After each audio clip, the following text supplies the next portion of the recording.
My Lords, I rise to speak to my amendments for A, 4B, 17A, 17B and the Associated Review Clause 29A, and I will also speak to support Amendment 33 in the name of the noble Lord Lord Lee of Hurley.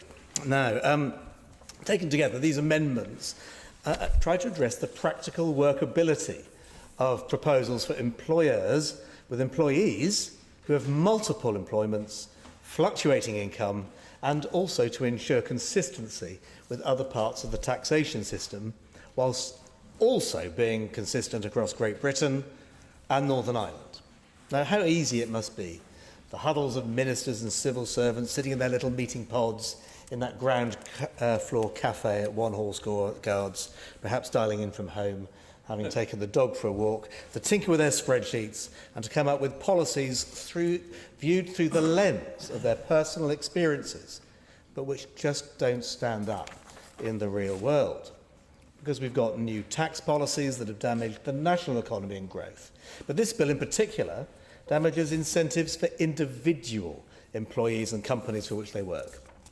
Incentives to work hard, to climb the ladder, to improve yourself, incentives to save for a secure retirement, and incentives for employers to attract the best talent. And as we've heard, it isn't just the people on 100 grand that this policy affects, although it does raise their marginal tax rate to 70% if they're paying off a student loan. No, it affects a whole raft of people.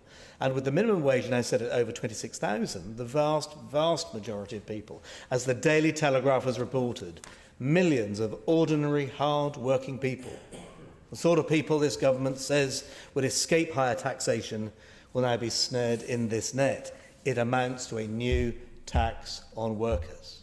This much we know. But my amendment focuses on the potential unfairness to a particular type of hard-working employee, one juggling several jobs that makes it nearly impossible for their employers to administer it. So I will ask the noble Lord to answer how the government intends to deal with these and make fair, practical, and make fair the practical unintended consequences and perverse outcomes. Let's take the example of the employee who works several jobs.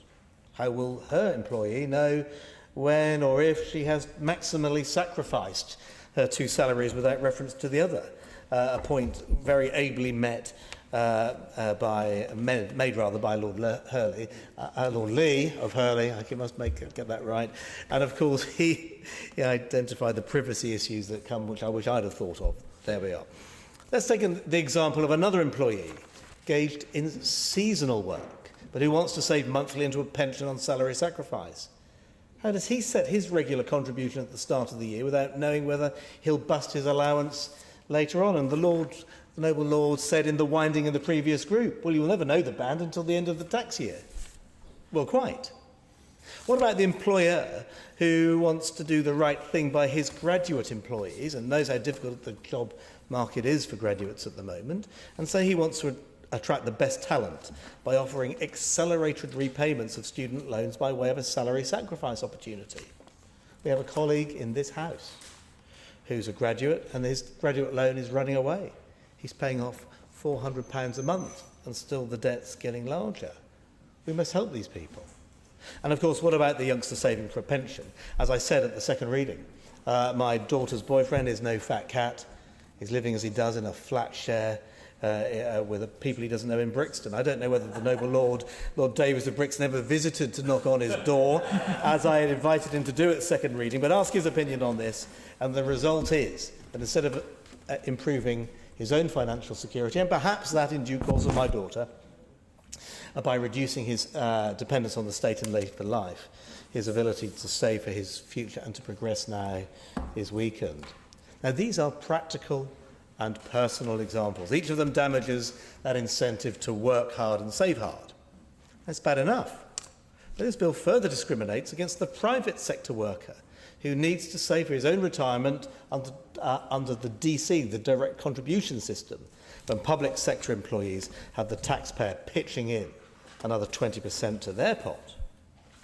And the ham-fisted way in which this bill ignores all these real-life complexities for these real-life people and their real-life examples that exist outside that comfortable, monthly paid, final salary pension world in which the Treasury views these things through its own particular lens. So I asked the Minister, how are HR and payroll departments, or the small, hard-pressed small business owner running a seaside ice cream stall, going to manage these complex interactions with their own employees, people with multiple employments, variable pay, whether monthly or weekly, and especially when it was reported last week that only 3.8% of the taxpayers required to sign up to the HMRC's new digital tax collection system, which will require self-employed people to file taxes 4 times a year, have done so. 3.8% out of every 30 people lined up against the wall, only 1 will have managed it. So, especially across the years, the subject of my Amendment 17A and B it allows 1 year's income where it differs from, by dint of perhaps you're an umbrella salesman or an ice cream vendor. It makes it consistent with farmers or market gardeners who can smooth their tax arrangements over 3 years to average it. My amendments 4A and 4B allow the principle that already exists where you can catch up previous year's untaken pension entitlements to be applied in this year, and to make it consistent for this national insurance and salary sacrifice. That's only fair, because we must allow people to carry forward so it comes with equity and consistency between the sort of employees that need all the help they can get. Perhaps the noble Lord will be able to explain how he sees all this working for the hardest workers, juggling multiple jobs, and perhaps those with seasonal variations. Yeah.